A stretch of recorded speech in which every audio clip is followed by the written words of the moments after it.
और चलिए इस बीच देखिए बड़ी खबर सामने आ रही है जम्मू कश्मीर के डोडा से, जहां आतंकियों से मुठभेड़ लगातार जारी है। डोडा के कश्तीगढ़ इलाके में आतंकियों को घेर लिया गया है और देखिए बड़ी खबर यह भी सामने आई है कि ऑपरेशन के दौरान सेना के 2 जवान भी घायल हुए हैं। आतंकियों और सुरक्षा बलों के बीच लगातार गोलीबारी जारी है। ये डोडा के घने जंगल हैं जहां मुठभेड़ चल रही है।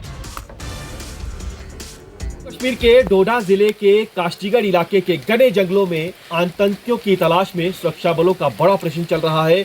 हम इस समय उसी जगह पर मौजूद हैं जिस जगह पर हमारे बहादुर जवान जंगल में छिपे बैठे आतंकियों की तलाश कर रहे हैं।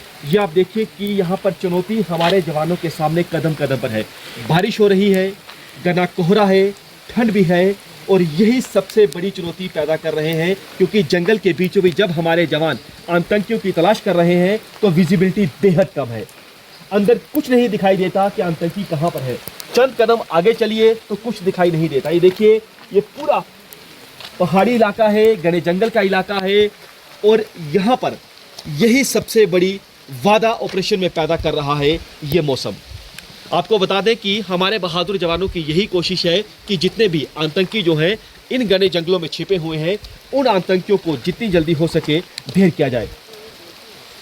बीती रात भी आतंकियों सुरक्षा बलों के बीच मुठभेड़ हुई है। इस मुठभेड़ में भारतीय सेना के 2 जवान जो है वो जख्मी हुए हैं, उनका इलाज चल रहा है। हमारे साथ इस आतंकी हमले के चश्मदीद हैं।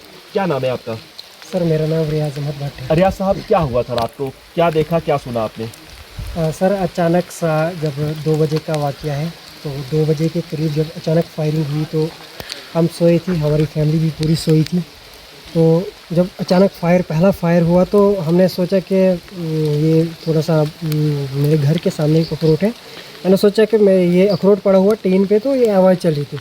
तब दूसरा जब धमाका हुआ तो जब ग्रेनेड हमला हुआ तो मैं थोड़ा जागा, मैं उठा ऊपर तो मैंने कहा इनकाउंटर देसा वाली साइड भी चल रहा था, इससे पहले भी इनकाउंटर चल रहा था। तो मैंने कहा कि ये वहीं पे फायरिंग हुई।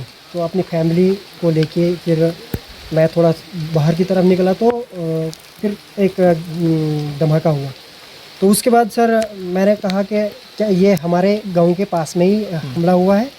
तो फिर हम अंदर आ गए तो फिर अंदर से मतलब रात भर नींद नहीं की। फिर 2 बजे से लेके लगातार फिर फायर रुक रुक के आ रही थी, तो आधे घंटे फायर कंटिन्यू चला। उसके बाद जब 2 बजे के बीच जो वाक़या है, 2 बजे से लेके लास्ट फायर जो है 4:30 बजे क्लोज हुआ है। तो क्या कोई स्कूल की बिल्डिंग है बताई जा रही है?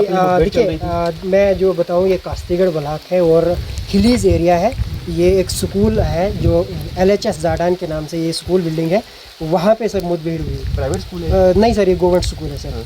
तो वहाँ पे ये मुठभेड़ सर हुई। तो आतंकी पहले ही यहाँ छिपे बैठे थे कि क्या जानकारी आपके पास है? सर हमारे पास देखिए अभी तक कोई जानकारी ऐसी नहीं कि क्या आतंकी इससे पहले यहाँ पे थी और कोई मूवमेंट भी होती है, लेकिन ये कोई पता नहीं है कि थे या नहीं थे। अब वही सुरक्षा बल और वही क्या कोई कैंप है आदमी का कि जवान जर्नल जो सर्च कर रहे थे वही कर रहे थे? देखिए हमें ये भी सुनने में आया था कि जब सुबह उठे तो हमने फिर थोड़ा लोगों से भी पूछा और लोगों से भी ये जानने की कोशिश की कि कैसे क्या हुआ। तो उनने कहा कि कहीं रात को आर्मी वहाँ पे आई हुई थी, स्कूल में पेट्रोलिंग पे आर्मी थी, तो अचानक वहाँ से गोली चली तो फिर वहाँ से मुठभेड़ शुरू हुई। हम देखते थे कि इस बेल्ट में 90 की दशक में जो काश्तीगढ़ का इलाका है काफ़ी ज़्यादा मिलिटेंसी होती थी। दोबारा इस इलाके में मिलिटेंसी रिवाइव हो रही है।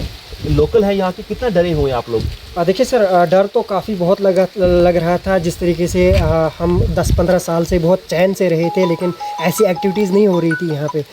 हम बहुत मतलब सहमे हुए।